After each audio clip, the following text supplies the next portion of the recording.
एक मिनिट. तर मी आता संगमेश्वर रोडला आहे. हे जे मागे दिसतंय ना, हा रोड, हा संगमेश्वर स्टेशन आहे. ओल्ड मुंबई गोवा एक्सप्रेस हायवेला आहे. आणि तुम्हाला एक टिप द्यायची होती की तुम्ही जर इकडनं प्रवास करणार असाल, म्हणजे ऑफकोर्स आता गणपतीचे दिवस येत आहेत, मला सांगतो की कोकणामध्ये पाऊस खूप आहे. तर येताना सेफ जर्नी करा. ज्या ज्या गोष्टी तुम्हाला गरजेच्या आहेत त्या नक्की घ्या. रेनकोट सोबत ठेवा. हेल्मेट चांगलंवालं घ्या, कारण की हे स्टेशनच्या पुढचा जो रोड आहे ना, संगमेश्वर स्टेशनच्या पुढचा, तो बेकार आहे, खराब आहे. खूप पॉट होल्स आहे, खूप दगडी आहेत, खडी आहेत, आणि त्यासुद्धा मोठ्या मोठ्या आहेत की तिकडे जर तुम्ही गाडी फास्ट चालवलात किंवा उडवलात तर टायर बियर पंक्चर होण्याची शक्यता आहे. त्याच्यामुळे स्पीड लिमिट ठेवा. दुसरी महत्त्वाची गोष्ट म्हणजे जी मी चूक केली ती तुम्ही करू नका. ती कोणती सांगतो. जे हेल्मेट आहे ना, हेल्मेट चांगलं आहे, बट ह्याची जी मी याचं जे वायझर मी लावलं आहे ना, ते ब्लॅक स्मोकी वायझर लावलं.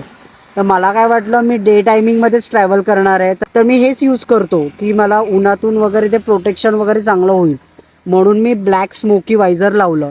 बट झालं आहे असं की पावसाचे दिवस आहे, ढग एकदम काळे होतात, अचानक पाऊस येतो आहे, आणि एवढा पाऊस येतो ना की पूर्ण ब्लॅकआउट होऊन जातं. त्या ब्लॅकआउटमध्ये वायझर पण ब्लॅक असेल ना तर विजन कमी दिसतं, म्हणजे क्लिअरिटी दिसत नाही त्याच्यामुळे.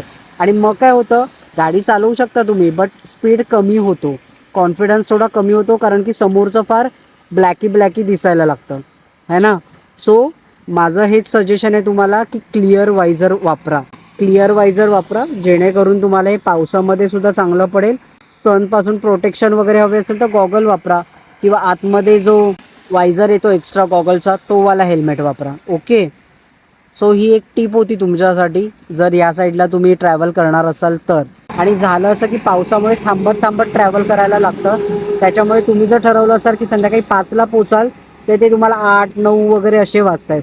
हे बघा, आता परत पावसाचं सुरुवात झालेली आहे.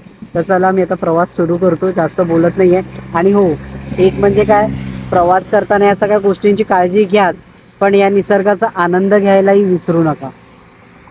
पावसामुळे इतकं भारी क्लायमेट होतंय ना, हे बघा, असं मस्त धुकं धुकं सगळी दिसत आहेत डोंगरातून.